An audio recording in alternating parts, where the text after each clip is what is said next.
Cluster munitions are banned by 123 countries globally because of what they can do. One shell releasing many more smaller munitions over a wide area. It is highly effective in war, but can leave a legacy of civilian casualties. And so the decision to supply Ukraine a form of this weapon, to be fired from the ground, not dropped from planes, has caused division even within the Biden administration. It was a very difficult decision on my part. And by the way, I discussed this with our allies, discussed this with our friends up on the Hill. And we're in a situation where Ukraine continues to be brutally attacked across the board. This is a war relating to munitions and the running out of that ammunition, and we're low on it. And so what I finally did, took the recommendation of the Defense Department to, not permanently, but to allow for, in this transition period.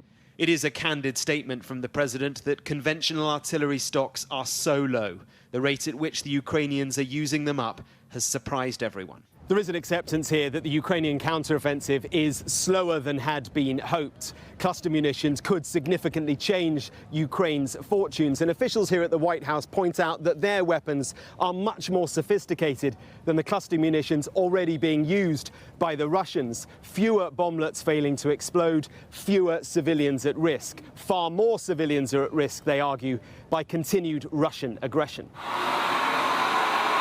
In February, we saw the ramping up of American artillery production, but it cannot keep up with the tempo in Ukraine. Supplying cluster munitions is a supply bridge until this stock is replenished.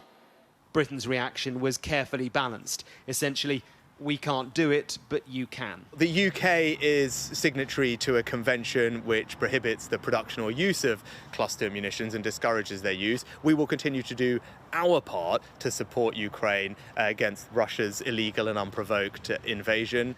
Most NATO countries have signed a convention banning the use of cluster munitions because they end up killing more civilians over time than soldiers at the time. Russia is already using them in Ukraine, like here, on an urban population.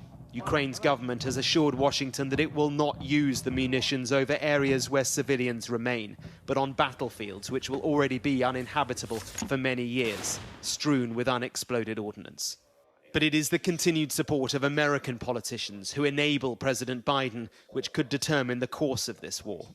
There wasn't really much illusion that this was going to be easy. I think we had hoped that more progress would be made, but they are still in a position, I believe, to be successful ultimately. We can't adequately provide Ukraine with what they need to defend themselves unless we use these weapons now, even though we would have preferred not to have had to do that.